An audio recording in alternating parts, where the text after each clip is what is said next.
एक सफल इंसान के पीछे एक नारी का हाथ होता है और एक PhD का जो अपना किया हो करने से जिंदगी खराब हो जाती आप ही न।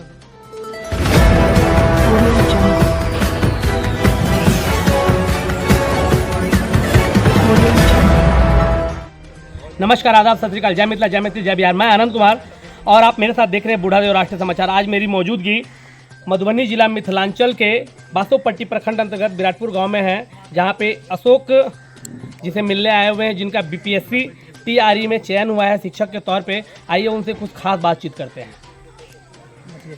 स्वागत है सर आपका। सर आपका हमारे चैनल में स्वागत है। आपको भी सर, आपके चैनल को भी सर। सर सबसे पहले तो आप अपना परिचय बताएंगे। मेरा नाम अशोक अर्जुन हुआ और मैं कलवाही प्रखंड के बाद गाँव से हूँ। कलवाही प्रखंड से है। यहाँ सर आप आए हुए हैं विराटपुर में। यहाँ हम आए हैं, हमारे बड़े भैया रवि प्रकाश बिट्टू जी है, जी जी। उसका BPSC में चयन हुआ है। अच्छा, आप इनसे मिलने आए हुए थे यहाँ पे विराटपुर में। आप कलवाही प्रखंड से बिलोंग करते हैं, आप वहाँ से रहते हैं। आइए सब बैठते हैं,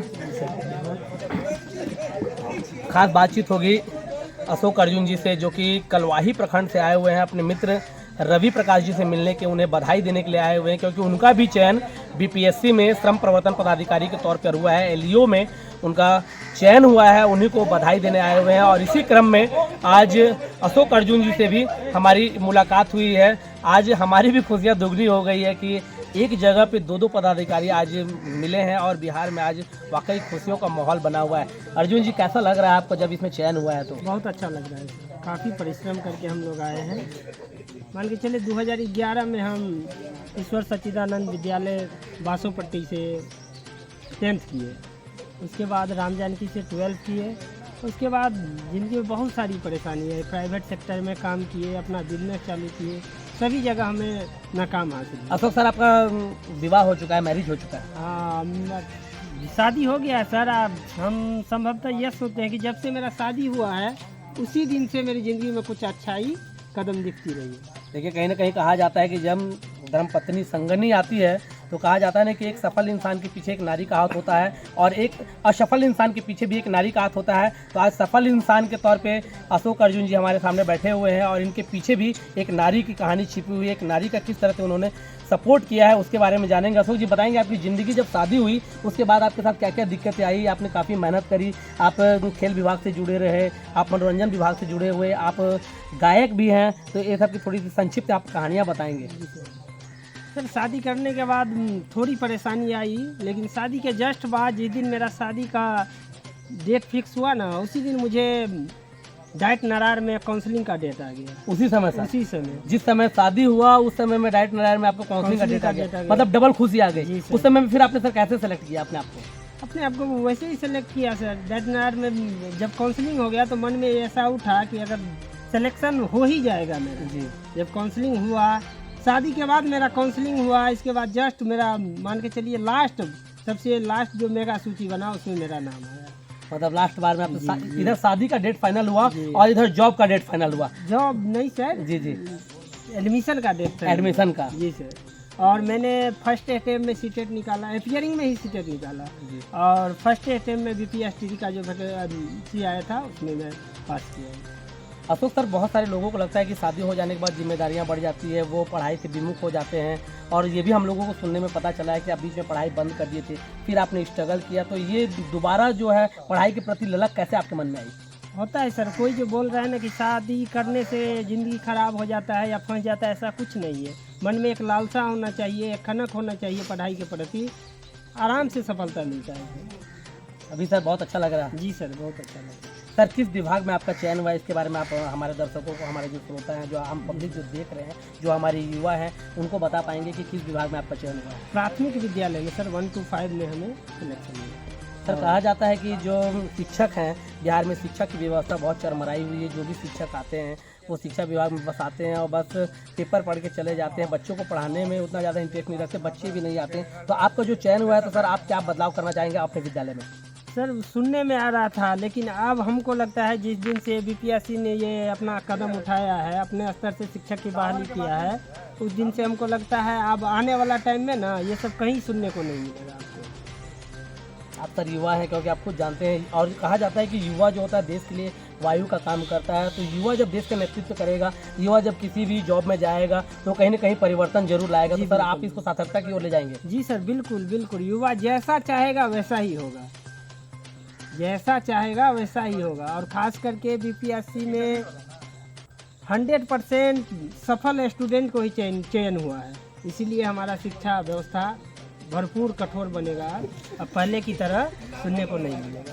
सर ये जो आपका जो आपने जो सफलता अर्जित की है, इसका श्रेय आप किसको देते हैं?